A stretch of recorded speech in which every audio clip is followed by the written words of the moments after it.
More and more, the idea of colonizing Mars is making its way into our conversations. With private enterprises and governments working on solutions to make this a reality, mainstream society is becoming more aware of this future possibility. And with the effects of climate change, the reason for doing so is made to seem much more urgent. What used to be purely science fiction, this kind of trajectory of human colonization, is seen directly in our present future rather than an imagined one. So while the film I'm going to talk about presents an alternate future and might be considered sci-fi, the character's central antagonism can be echoed through the current social atmosphere in a kind of literal way. Do we heal the damage of human-made pollution and adapt, or do we leave the planet and try to create a society someplace else?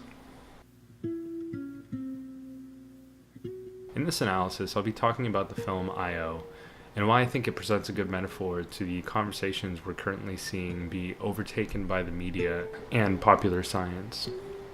I'll be talking about the movie as if you've already seen it, so if you have not and wouldn't like any spoilers, please don't keep watching. Fictional parallels. About a month ago, I was listening to an NPR program called The Next Frontier, where guests came on to talk about the project of people living in space and on Mars.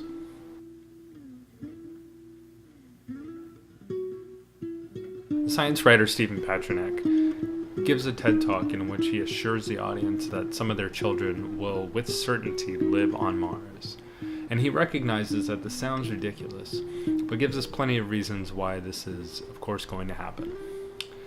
As I mentioned, with climate change becoming an ever more certain problem, the human invention of being able to make sustainable life elsewhere seems to have sprouted at just the right time, but also kind of possibly as a result of it. Technology seems to have improved at just the right time as the devastating effects of climate change are showing signs of its condition. I wanted to tell people that this is a completely unregulated environment. People are going to Mars, whether we like it or not. SpaceX is devoted to getting to Mars. There's going to be a space race to Mars. People are going to Mars. There's going to be a civilization on Mars. It's going to happen a lot sooner than people think. Homo sapiens arose in Africa 2 million years ago. It wasn't until about 60,000 years ago that they began to leave Africa in mass. And they moved beyond the next horizon, and they moved beyond the next horizon, and they eventually populated the entire Earth. They learned along the way that that is a survival technique. Humans have been a nomadic species for 99% of their existence. It's only in the last 20,000 years that we've actually built towns, had sustainable agriculture, and created a food supply that would allow us to stay in one place. That's a very recent development. I think that actually exploration is built into our DNA, and I think it's important that it's built into our DNA. What you just heard Stephen talking about could describe some of the ideas in I.O. verbatim. He was asked about why we should be worrying about going to Mars even if we have the technology, and why we should abandon the planet that we're currently destroying. Moving to the film, it opens with a voiceover by Sam, the main character, in which she sets the background and informs us of the situation facing the world and humanity. It's like we were doomed to destroy our planet. Some say it was because of the increasing pollution. I just call it human nature. Sam here gestures towards the idea that destruction is natural and then assumes that self-destruction is inevitable.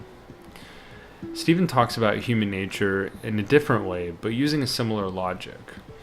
That we're meant to be on the move and to migrate.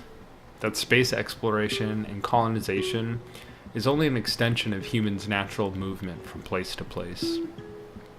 Though, with this, he manages to conveniently ignore that he's actually arguing against space colony society by asserting that humans' nomadic tendencies are the standard measure of human nature. Basically, what he's saying is that because migration is natural to humans, migrating to space and constructing a livable space there is also natural. Now, I'm not saying that migration or movement is not a feature of human nature, but when Stephen says that it's natural to move, he uses this to create the assumption that any movement is natural, like flight. But is flight natural to humans just because we were able to invent ways to fly? No. He's not only saying that space exploration and colonization is natural to humans, but that humans' nomadic nature is what justifies our colonizing nature. You can see how this makes no sense, because settling contradicts migrating, and they cannot both be a measure of humans' nature. This line of thinking is right along with Elon's character in the film. Being the only knowledge we have of life on the colony, we know from his character that he is very dedicated to the colony itself and its mission. He doesn't seem to have any part in deciding their missions, and even though their missions conflict with the well-being of his personal relations, he doesn't see any other option facing his reality. The colony is in effect not just his future, but what he sees as the future. Another way to say it is that the colony might represent modernity. And this is true to both Stephen Petronick's view on Mars, as well as Elon's toward the colony on Io. Now, this kind of a phenomenon is connected to something that has emerged in what I call the Euro-modern world. Is what the Euro-modern world has done in its concept of modern, because there's actually been many moderns. But what modern is about is to say there's a future, and in that future, some people belong to it. Now, if you really think about it, if some people belong to the future and some people don't, then in the present, if you have no future, then what is the status of your present? And if that's the case, what is the meaning of your past? In a way, you become retroactively delegitimized if you don't have that future. Here, the philosopher Lewis Gordon gives us a definition of what it means to be modern, in that it is to see yourself as belonging to the future.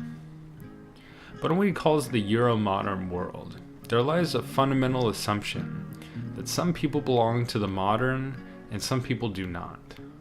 That modernity is one thing universally, and those outside of what is seen as being modern are assumed to not be modern, and they belong to the past rather than the future. If we assume this, then we're actively delegitimizing the presence of people who are not Euro-modern. Living in a world or a space colony where this assumption is foundational and unchallenged means that certain people will need to constantly justify their own existence in relation to the single universal view of what is modern.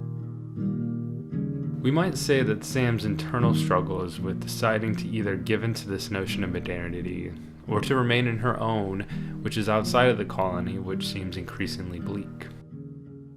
What I'm trying to say here is that both Stephen and the character Elon speak for the idea that modernity, or the future of humanity, lies within space exploration and colonization.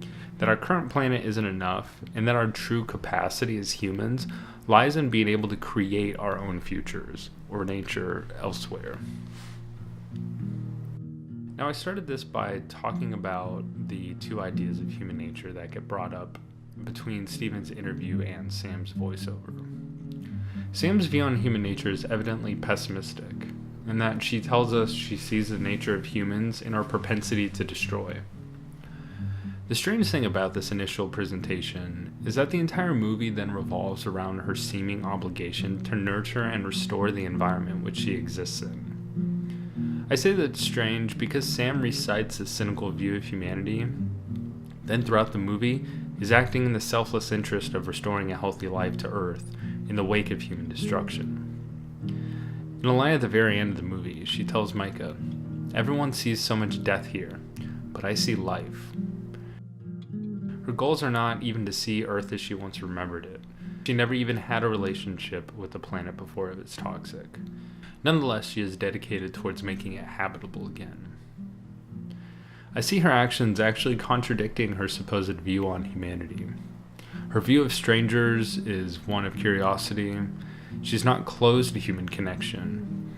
In the opening voiceover, she explains destruction through human nature, alluding that it was more or less natural for us to destroy the planet. But think about how she conducts her research, whether or not people know about it, whether or not she's left on Earth alone. She acts in ways that completely ignore pessimism or optimism, and act rather out of pure commitment and dedication. It's something existential. She is not just committed to survival, but to humanity. To make it clear, this is not the view of Stephen in his TED Talk, or Elon in this film. As they see colonization as fundamentally tied to human nature, they've subtly made colonization a necessary feature of survival itself, by being unable to imagine a world without it.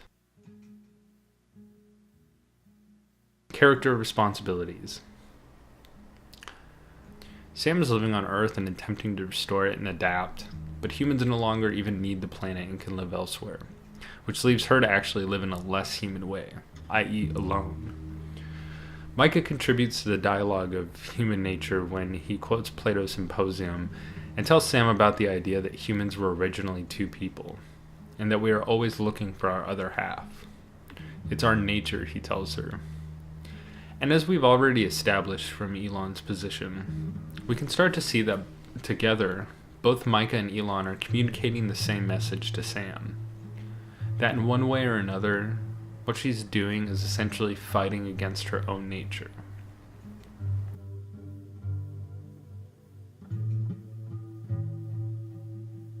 I'm going to quickly try and summarize the characters and where I see their positions as. Sam lives on Earth with a laboratory and a greenhouse where she is constantly experimenting and trying to find ways of adapting to or fixing the toxicity. We assume she learned all that she knows from her father, who was an important scientist that advocated for humans to stay on Earth to heal and restore it. Sam was born before the Earth became toxic, or at least she doesn't remember it before toxicity. She has a recurring dream where she is standing out on the beach and can breathe in the toxic air, which signals that her desire to stay on the planet isn't just because of her father. I'm sure he was no doubt a large influence, but she wants to stay because she believes in the future of life on Earth. Her belief in this future creates a sense of obligation, and it does not matter whether the odds are stacked up against her. I think we can see her as taking responsibility for the destruction of the planet. Likewise, those who make it their main effort to leave the destruction behind are thus evading responsibility. Micah arrives at Sam's base looking for her father, Dr. Harry Walden, and waits there when she tells him he's gone. We find that Micah was there, in fact, to kill Sam's father, specifically because he convinced Micah and his late wife to stay on Earth. They stayed and his wife became sick, and died as a result of him hiding the last rations of food from her. He blamed this on Dr. Walden for being the reason they were convinced to stay, and wanted to kill him as revenge. I couldn't live with that, so I came here to find him, and all I found was you instead. Micah's suffering is a large result of his own doing. Yet he blames it on Dr. Walden, which perfectly summarizes a lack of responsibility. He's failed his wife, and upon being confronted by Sam, one who lives for responsibility, he doesn't want to fail by being selfish again. I don't think his mistake is in his selfishness per se, but in him trying this sort of Euromodern solution outside of a society that functions as such. His problem is that he is trying to use self-interest as a survival tool in a world that does not reward selfishness, like ours or the colony on Io. In terms of the survival of humanity, self-interest will only go so far. His attitude with Sam remains selfish. I won't make the same mistake twice and let you die too, he tells her. The canon comparison between withholding nutrients from a dying person and leaving a person to do as they will is puzzling. But a possible explanation is that he actually saw his selfishness at the time as being morally correct, only to later realize that he was wrong. He does not want to live with having made the wrong decision again, and believes he needs to do that for Sam. He continues to illustrate a lack of responsibility because of how he views responsibility itself. Elon, not Musk, is only heard from in the form of a voiceover or reading letters that are written to Sam. He lives on the space station, although it seems like he and Sam might have met before the big departure. As I've already talked about, he signifies a sort of idea that space exploration and colonization is the future of humanity itself. In his letters, he speaks enthusiastically about the colony and their missions, and about the technology and data they're collecting. Elon and Sam do not just occupy different worlds, but they live in completely different structured societies. Elon continues to live in a human society, whereas Sam and her family opted out, leaving them in a kind of anarchic situation. His commitment to the colony is likely stronger than his commitment to Sam, which she seems to discover over time. In the scheme of responsibility, Elon would represent the evasion of responsibility, in that the entire project of the colony is a result of the toxicity on Earth, which is human-caused. The colony would rather progress the technology and hierarchical lifestyles of capitalist Euromodernity than even remotely entertain the notion of giving back to the planet they destroyed.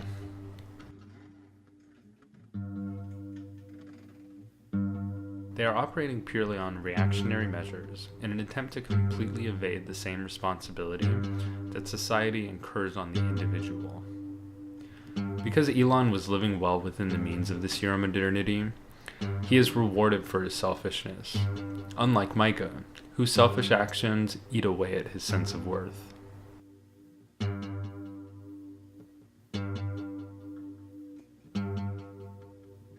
Dr. Harry Walden is only seen or heard in old footage and memories, but being the one who seemingly taught Sam all she knows, we find that he tried to convince her to leave Earth before he died.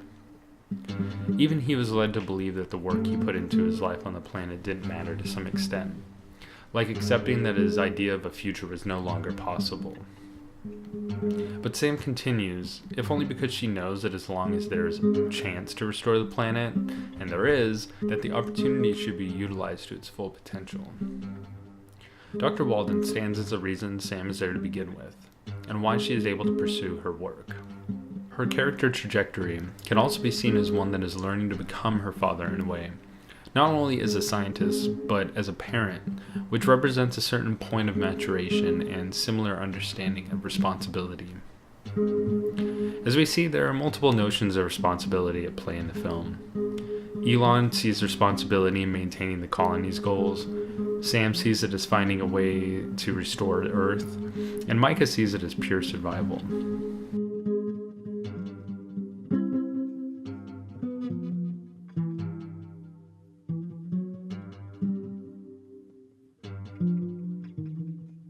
Colonial pressures.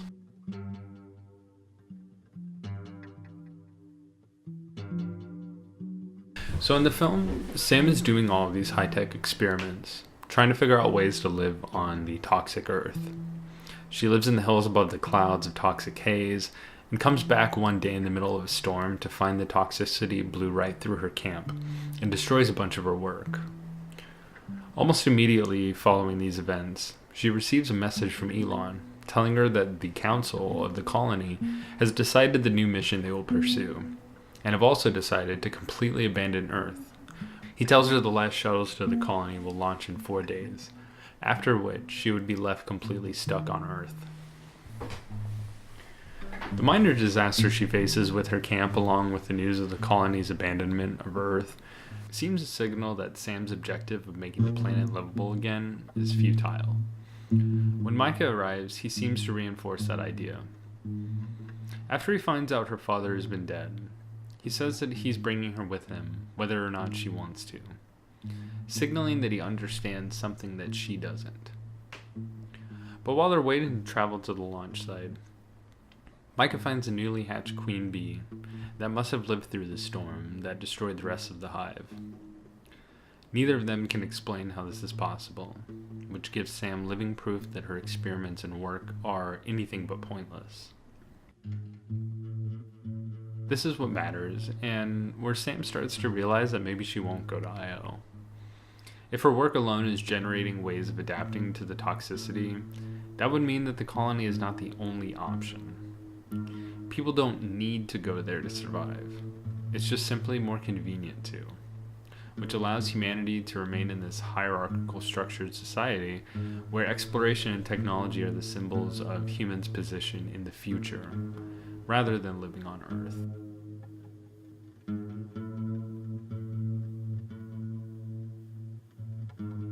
They are able to continue society elsewhere, instead of having to radically alter the system in order to better meet the actual needs of people. What Dr. Walden was fighting against was this: that if it's possible to mend a disastrous situation, then it should happen. If there's a way to fix a problem and your solution is to ignore it and create a world where it just might not happen, then you're running away from it. If you haven't fixed anything, you've simply moved yourself away from the symptoms of the problem. Sam's work is irrelevant to the colony, which is backed up by the fact that Elon's messages are generally never concerned with any of the experiments she's doing. It's not really even clear if those on the colony know or care about Sam and her father's work. When he tells her that the shuttles will be leaving permanently, it's not as if the colony attempts to reach out to Sam or her father directly. They are obviously not very important to anyone with power. It's hinted that Elon's messages are even somewhat secret, making the dialogue between the two a bit antagonistic.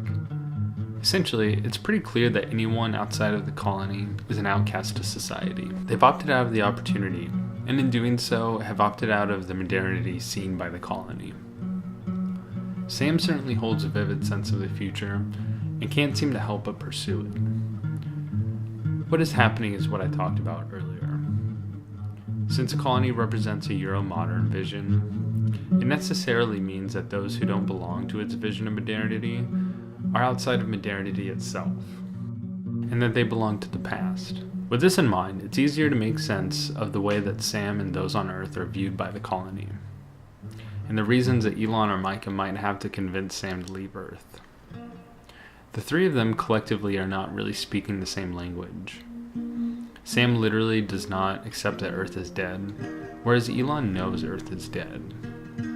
Micah didn't accept that it was dead until his suffering led to his disillusion with life there.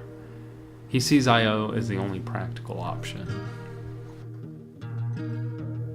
I've been talking a lot about these three characters' positions on life on Earth versus Io, and what they might be saying literally in terms of the actual narrative, but also symbolically, as in why did the characters make the decisions they did, and how does that relate to our understanding of it as a metaphor?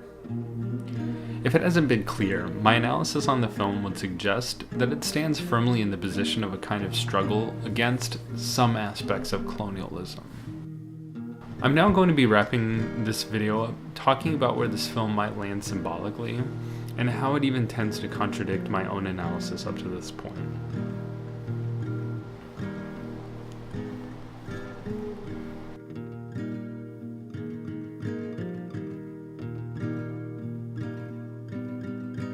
Io and Beyond the Infinite.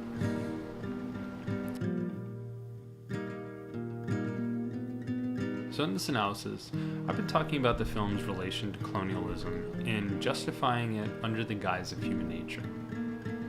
And through the narrative of the analysis, I realized that prescribing the colonial position as one represented by Elon and the Io colony, that this sort of necessitates an anti-colonial relation to be made, which we might see in Sam and possibly Micah.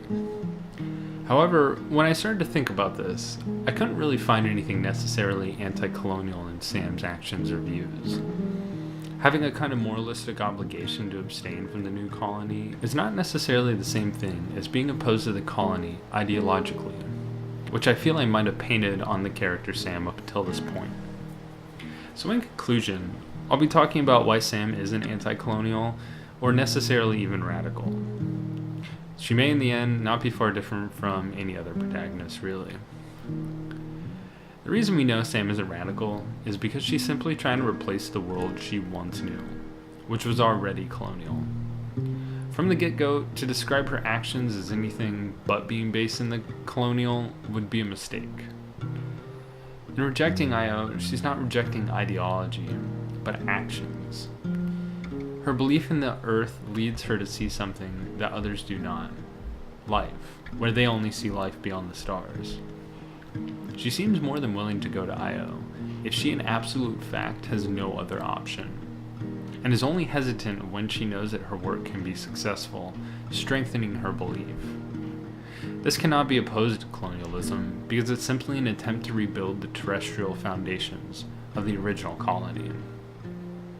With that, her opening monologue makes more sense. Some say it was because of the overpollution, but I just call it human nature. We begin this film with Sam proclaiming this notion that self-destruction is just human nature. She moves throughout the film being told that she is acting against her so-called nature. This doesn't persuade her because she relies on other aspects of her nature, like restoration and adaptation. What she shows is that those on Io, the ones who were convinced that life isn't even possible on Earth, are ignoring these aspects of nature. And echoing Micah's reading of Plato, they're the ones not living whole.